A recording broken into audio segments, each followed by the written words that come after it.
नमस्कार दोस्तों, इन्फोटॉक्स के बहुत ही फ्रेश एपिसोड में आपका स्वागत है। तो चलिए शुरू करते हैं। आज की दोस्तों सबसे पहली अपडेट निकल कर आ रही है हमारे देश के एक और एथेनॉल प्लांट को लेकर, जहां पर दोस्तों हमारे देश में जो एथेनॉल की प्रोडक्शन है उसको इंक्रीज करते हुए मिष्ठान फूड्स, जो कि अहमदाबाद बेस्ड फूड कंपनी है, इनके द्वारा कहा गया है कि वो गुजरात के गांधीनगर में उनका एक न्यू एथेनॉल प्लांट सेटअप करेंगे। एंड इसको सेटअप करने के लिए इन्होंने MOU गुजरात गवर्नमेंट के साथ में साइन कर लिया है। तो दोस्तों जो एथेनॉल प्लांट होगा ये एक ग्रेन बेस्ड एथेनॉल प्लांट होगा, जो कि गांधीनगर के स्वर्णिम संकुल में बनकर तैयार होगा। एंड जो प्लांट होगा इसकी capacity around 1000 kilolitres per day की होगी और इसके लिए अराउंड 25,000 फार्मर्स से फीड स्टॉक एंड जो रॉ मटेरियल है वो प्रोक्योर किया जाएगा, जिसके बाद में इसकी ब्लेंडिंग की जाएगी। 2250 करोड़ रुपये स्पेंड करके ये जो एथेनॉल प्लांट है वो बनकर तैयार होगा, जो कि डायरेक्टली एंड इनडायरेक्टली मिलाकर 6000 न्यू एम्प्लॉयमेंट जनरेट करेगा। अगली दोस्तों अपडेट निकल कर आ रही है हरियाणा स्टेट को लेकर, जहां पर हरियाणा स्टेट के फ्यूचर ग्रोथ एंड डेवलपमेंट के लिए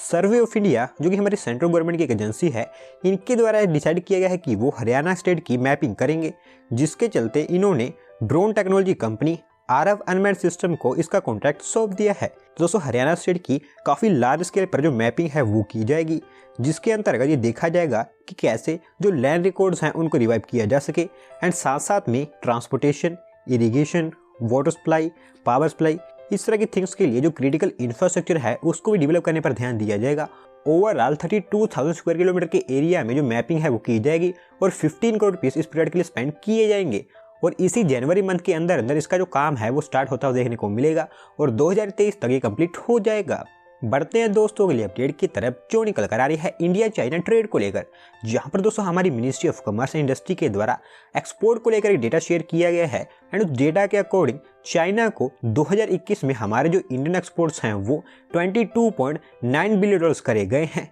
जो कि 2019 के कंपैरिजन में 34% तक इंक्रीज कर गए हैं। तो दोस्तों चाइना के साथ में इतने बेहतर रिलेशंस ना होते हुए भी हमारा जो चाइना के साथ में ट्रेड है वो काफ़ी तेज़ी से इंक्रीज होता चला जा रहा है और 2021 के पूरे ईयर में हमारे जो एक्सपोर्ट्स थे वो चाइना को 22.9 बिलियन डॉलर्स तक रीच कर गए हैं, जबकि 2019 में भारत के द्वारा चाइना को 17.1 बिलियन डॉलर्स के एक्सपोर्ट किए गए थे। और यही मेन रीज़न है कि 34% ये 2019 के कंपैरिजन में इंक्रीज हुए हैं। और दोस्तों 2019 को इसलिए कंसिडरेशन में लिया गया है क्योंकि 2020 में थ्रू आउट द वर्ल्ड जो ट्रेड था वो काफ़ी बैडली हिट हुआ था। और वहीं बात करें इंपोर्ट्स की, तो इसके साथ साथ हमारे जो इंपोर्ट्स हैं वो भी 2019 के कंपैरिजन में 28% राइज कर गए हैं, जो कि 87.5 बिलियन डॉलर्स रिकॉर्ड किए गए हैं, जो कि काफ़ी बड़ा नंबर होता है। जबकि 2019 में 68.4 बिलियन डॉलर्स के इंपोर्ट्स रजिस्टर किए गए थे। एंड इसके कारण दोस्तों 2021 में जो ट्रेड डेफिसिट है वो 65.5 बिलियन डॉलर्स पर स्टैंड करता है। लेकिन इसमें हमारे जो एक्सपर्ट्स हैं उनके द्वारा मेन थिंग कही गई है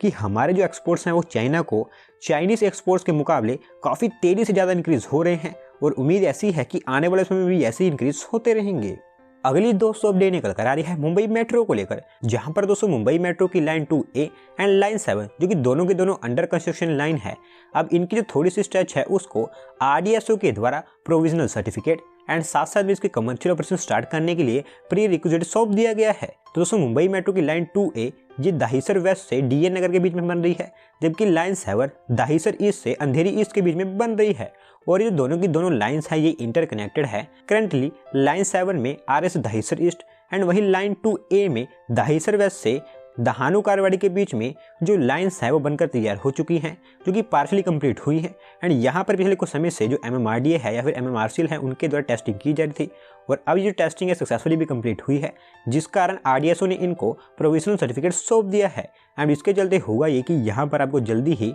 जो कमर्शियल ऑपरेशन है वो स्टार्ट होते देखने को मिलेंगे। अगली दोस्तों अपडेट निकल कर आ रही है हमारी इंडियन नेवी के नेवल शिप INS खुकरी को लेकर, जहाँ पर हमारी इंडियन नेवी का ये जो डीकमीशन शिप है इसको दमन एंड दीव एडमिनिस्ट्रेशन को हैंड ओवर कर दिया गया है। एंड नाउ ये नेवल शिप है इसको एक world class and full scale museum में कन्वर्ट किया जाएगा। दोस्तों ये नेवल शिप है ये सबसे पहले 1958 में हमारी इंडियन नेवी की सर्विसेज में आया था। एंड इसका जो फर्स्ट वेसल था वो 1971 की जो वार थी वहाँ पर डिस्ट्रॉय हो गया था और उस समय जो न्यू वेसल कमीशन किया गया था वो तब से लेकर अब तक हमारी इंडियन नेवी को उनकी सर्विसेज प्रोवाइड कर रहा था। और लास्ट ईयर ही 23 दिसंबर को इस शिप को डीकमीशन किया गया था, क्योंकि अब हमारी जो इंडियन नेवी है वो काफ़ी एडवांस लेवल के नेवल शिप्स इस्तेमाल कर रही है। एंड इसी के चलते ड्यू एडमिनिस्ट्रेशन को ये हैंड ओवर किया गया है और अब यहाँ पर जो म्यूजियम बनेगा वो हमारे डिफेंस फोर्सेस के थीम्स पर बेस्ड होगा, जो कि एक state of the art museum होगा। अगली दोस्तों अपडेट निकल कर आ रही है महाराष्ट्र गवर्नमेंट को लेकर, जहां पर दोस्तों मुंबई मेट्रोपॉलिटन रीजन,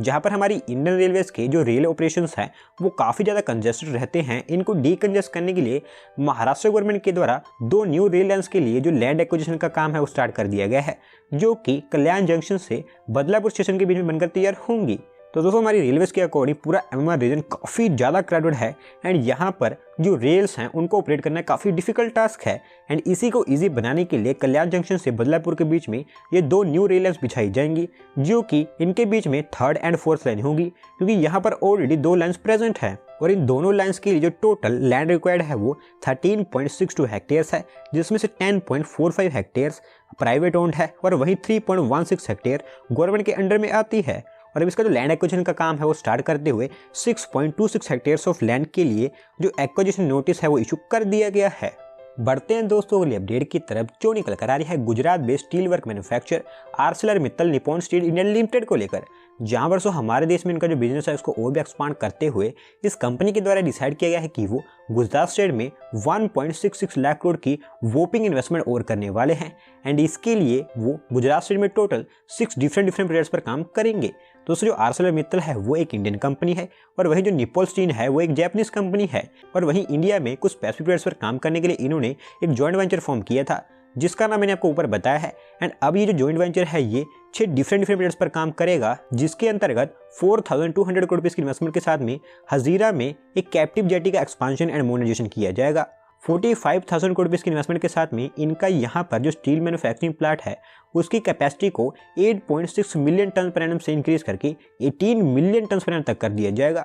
30,000 करोड़ रुपए की इन्वेस्टमेंट के साथ में सुवली में एक ग्रीन स्टील प्लांट बनकर तैयार होगा और इसमें से जो सबसे बड़ा प्रोजेक्ट है वो एक स्टील सिटी है, जो कि सूरत के किडिया बेड में बनकर तैयार होगी, जिसको काफ़ी लार्ज स्केल पर एक्सपांड करने का प्लान कंपनी के द्वारा बनाया गया है और ये एक स्पेसिफिक स्टील सिटी होगी। तो दोस्तों ये कुछ मेन प्रोजेक्ट्स हैं जो कि इनके बिजनेस से स्पेसिफिक रिलेटेड हैं और वहीं इसके साथ साथ 40,000 करोड़ रुपए की इन्वेस्टमेंट 10 गीगावाट की रेन्यूएबल एनर्जी पर एंड 17,000 करोड़ रुपए की इन्वेस्टमेंट डाउनस्ट्रीम कोक प्रोजेक्ट्स पर इनके द्वारा की जाएगी और ओवरऑल इनके इस बड़े प्लान के according 1.8 lakh new jobs Gujarat state में जनरेट होती देखने को मिलेंगी।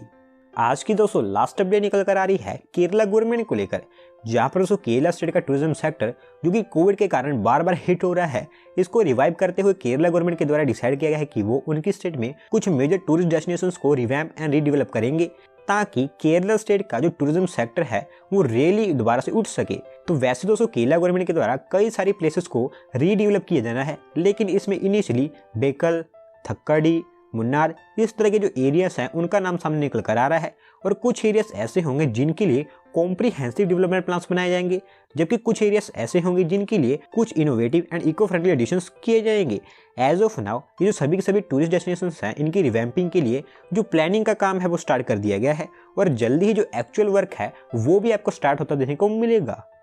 तो दोस्तों आज की वीडियो में बस इतना ही। अगर आप अपनी तरफ से कोई अपडेट सबमिट करना चाहते हैं तो डिस्क्रिप्शन में दिए गए लिंक पर क्लिक करके सबमिट कर सकते हैं और अगर आज की वीडियो पसंद आई हो तो वीडियो को लाइक करें, चैनल को सब्सक्राइब करें। धन्यवाद आपका वीडियो को देखने के लिए।